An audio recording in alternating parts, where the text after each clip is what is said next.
Hello everyone. आज हम start करेंगे next topic which is planning. Planning का जो टॉपिक है वो रिलेटेड है ग्रोथ एंड डेवलपमेंट से भी और साथ ही साथ इंडियन इकॉनमी से भी। तो लेट्स गेट स्टार्टेड।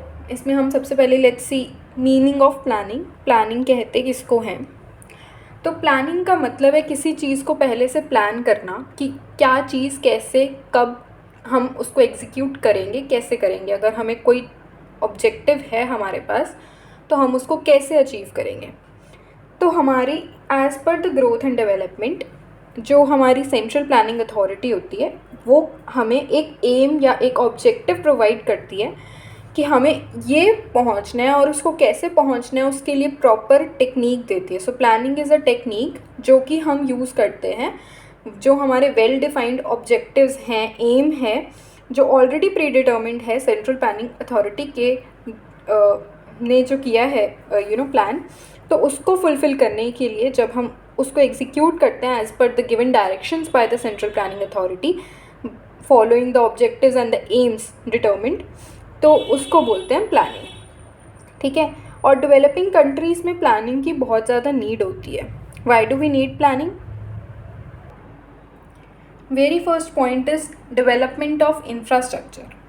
हमें प्लानिंग की ज़रूरत होती है for the development of infrastructure, क्योंकि डेवलपिंग कंट्रीज़ के पास प्रॉपर इंफ्रास्ट्रक्चरल फैसिलिटीज़ नहीं होती, तो हमें वहाँ पे इंफ्रास्ट्रक्चर प्रोवाइड कराने के लिए प्लानिंग की ज़रूरत होती है ताकि हम अपनी सोशल ओवरहेड कैपिटल जो है उसको एक्सपैंड कर सकें, जो कि हमें इकोनॉमिक डेवलपमेंट में यूज़फुल होगी। Right. Then the next one is removing poverty and inequality.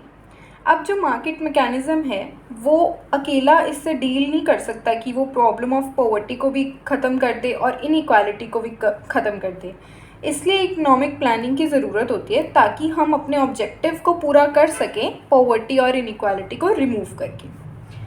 Then next is to reduce unemployment. अब हमारे को प्लानिंग की ज़रूरत अंडर डेवलप्ड कंट्रीज़ में अनएम्प्लॉयमेंट रिड्यूस करने के लिए भी होती है। क्यों? क्योंकि वहाँ पे बहुत ज़्यादा अनएम्प्लॉयमेंट है, जॉब फैसिलिटीज़ है नहीं और डिसगाइज्ड अनएम्प्लॉयमेंट है बहुत ज़्यादा जगह। तो इसलिए हमें अनएम्प्लॉयमेंट को रिमूव करने के लिए प्लानिंग की ज़रूरत पड़ती है कि हम कैसे कैसे एग्जीक्यूट करें कि हम वहाँ से अनएम्प्लॉयमेंट को रिमूव कर सकें। Then next is plan balanced development of economy. अब जब इकोनॉमिक प्लानिंग नहीं होगी तो इन्वेस्टमेंट डिसीजंस जो हैं वो प्राइवेट सेक्टर लेंगे, और अगर प्राइवेट सेक्टर्स जो डिसीजंस लेंगे वो तो सारे प्रॉफिट मोटिव्स से रिलेटेड होंगे, तो वो अपना बेनिफिट देखेंगे उसमें कि कहाँ पे वो इन्वेस्ट करें, उनको कहाँ पे बेनिफिट होगा, प्रॉफिट कहाँ से मिलेगा। तो डेवलपमेंट सिर्फ कुछ एरियाज़ में होगी अगर सिर्फ हम इकोनॉमिक प्लानिंग नहीं होगी तो। ठीक है, क्योंकि प्राइवेट प्लेयर्स अपने फ़ायदे के हिसाब से देखेंगे। इसलिए अगर हमें बैलेंस डेवलपमेंट चाहिए, हर एक एरिया में ग्रोथ चाहिए, तो हमें इकोनॉमिक प्लानिंग भी करनी पड़ेगी, और इकोनॉमिक प्लानिंग की वजह से इन्वेस्टमेंट डिसीजंस जो हैं वो नॉन इकोनॉमिक कंसंट्रेशंस में भी जाएंगे और हर एक सेक्टर में इक्वल अमाउंट में ग्रोथ होगी। Next is resource mobilization and allocation. जो डेवलपिंग कंट्रीज़ होती हैं उनमें जो डेवलपमेंटल प्रोजेक्ट्स की चॉइस है वो हमें सोशल बेनिफिट के ऊपर छोड़नी चाहिए रादर देन प्राइवेट प्रॉफिटेबिलिटी। तो जब प्लानिंग होगी इकोनॉमिक डेवलपमेंट की तो इट इज़ अंडरटेकन बिकॉज जो पेस एंड डायरेक्शन है डेवलपमेंट की वो एक एक्सटर्नल इंटरवेंशन में कंसिडर ही नहीं हो रही है। ठीक है, तो वो सेटिस्फैक्टरली हो ही नहीं रही है।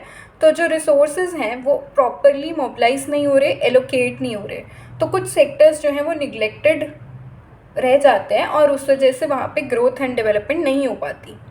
तो इसलिए planning is required. Then the next is need for social justice. अब जो कुछ एंटरप्राइज इकोनॉमीज़ हैं उनका एक्सपीरियंस है कि वो ये दिखाते हैं कि benefits of the economic growth does not necessarily trickle down and therefore they have to have inclusive planning is needed. तो उनको प्लानिंग की ज़रूरत बहुत ज़्यादा होती है। Next is increase the rate of economic development. अब सबसे बड़ा ऑब्जेक्टिव प्लानिंग का यही है कि अंडर डेवलप्ड कंट्रीज़ जो हैं वो अपनी इकोनॉमिक डेवलपमेंट का जो रेट है, जिस स्पीड से वो हो रही है, उसको इंक्रीज़ करें। तो प्लानिंग अगर होगी तो उनको प्रॉपर डायरेक्शन मिलेगी, रेगुलेशन मिलेगी, और जो एक्टिविटीज़ हैं, जो डेवलपमेंट है, वो बहुत ज़्यादा रेगुलेटेड वे में होगी और इंक्रीज्ड होगी। Thank you.